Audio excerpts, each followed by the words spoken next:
Здравствуйте, смотрите в сегодняшнем выпуске. Президент Туркменистана провел рабочее совещание по вопросам АПК. Гурбангулы Бердымухамедов обсудил с Ахметом Чалыком и Эрманом Ылыджаком реализацию новых проектов. Сборная Туркменистана по футзалу проведет сборы в ОАЭ и другие новости. Президент Туркменистана Сердар Бердымухамедов провел рабочее совещание по цифровой системе с участием вице-премьера Атахалыева и Хакимов Вилаятов. Основное внимание было уделено темпам сезонных работ в агропромышленном комплексе и регионах. Как отмечалось, 4 сентября стартует посевная пшеницы. Наряду с этим идет подготовка к хлопкоуборочной кампании, включая подготовку хлопкоочистительных предприятий, приемных пунктов, хлопкоуборочных комбайнов и автотранспорта для перевозки сырца. На рисовых полях Дашогузского и Либабского вилаятов осуществляется уход, а на полях Марыйского вилаята, засеянных сахарной свеклой, проводится междурядная обработка и подкормка минеральными удобрениями. Национальный лидер туркменского народа Гурбангулы Бердымухамедов провел встречу с председателем Совета управляющих группы компаний «Чалык Холдинг» Ахметом Чалыком. В ходе встречи обсуждались вопросы реализации крупных проектов в Туркменистане и перспективы двустороннего сотрудничества.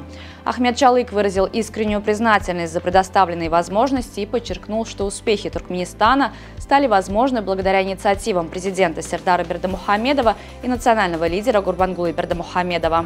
Новые проекты строительства также были обсуждены в ходе встречи Гурбангулы Бердымухамедова с председателем правления турецкой компании «Ренессанс Холдинг» Эрманом Ылыджаком.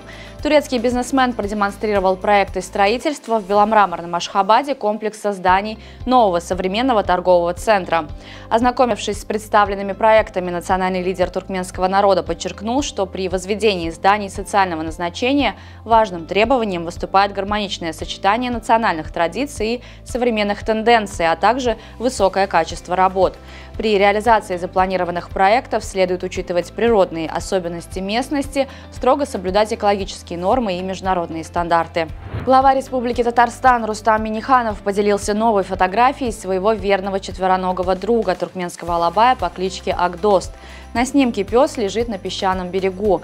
Под снимком Минниханов опубликовал четверостишье ветерана татарской детской литературы Бари Рахмата, в котором говорится о ностальгии по уходящему лету.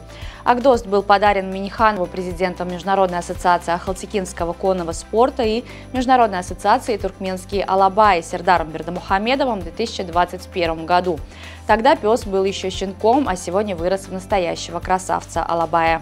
ЮНИСЕФ в Туркменистане в сотрудничестве с Министерством образования открыли новый клуб робототехники в средней школе номер 1 города Аркадак.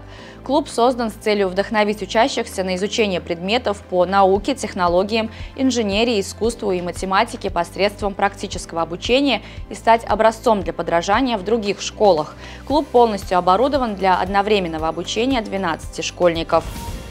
Компания, обладающая эксклюзивными правами на исследование и извлечение артефактов с «Титаника», сообщила о значительном изменении в облике знаменитого судна. Сегмент ограждения палубы длиной около 4,7 метра, расположенный в носовой части корабля, обрушился и опустился на океанское дно. Этот участок корабля стал особенно известен благодаря культовой сцене из фильма Джеймса Кэмерона. Представители компании подчеркнули, что силуэт носовой части судна долгое время являлся ключевым элементом в изображениях и рассказах о легендарном лайнере. Помимо этого, компания сообщила об интересной находке, сделанной во время недавней экспедиции. На морском дне была обнаружена бронзовая статуя римской богини Дианы, которая считалась утраченной десятилетиями. Потомки инженера Густава Эйфеля выступили против решения мэра Парижа оставить Олимпийские кольца на Эйфелевой башне. По их мнению, всемирно известная башня, являющаяся символом Парижа и Франции, имеет более широкое предназначение, чем постоянная ассоциация с Олимпийскими играми. Национальная сборная Туркменистана по футзалу проведет учебно-тренировочные сборы в Дубае с 3 по 13 сентября под руководством главного тренера Якуба Авезова. В рамках сборов команда сыграет 3 товарищеских матча. 5 сентября против сборной Саудовской Аравии, 7 сентября против сборной Франции и 9 сентября с одной из местных команд. Для подготовки к сборам главный тренер вызвал 18 игроков. На завершившемся в Будапеште юношеском первенстве мира по кикбоксингу туркменские спортсмены завоевали 5 медалей. 1 золотую, 1 серебряную и 3 бронзовые. В соревнованиях приняли участие более 3100 спортсменов из 69 5 стран. Команда Туркменистана была представлена 17 атлетами, 5 из которых добились успеха в различных разделах. Золотую медаль в разделе кик-лайт весовой категории до 37 килограммов завоевал Джасурбек Ахмедов, одержав 4 победы. Серебряную медаль в весовой категории до 51 килограмма получил Сердар Бекенов, проведя 3 боя. Бронзовыми призерами стали Имамгулы Реджепов, Саламатхан Балтаев и Непес Бяшимов.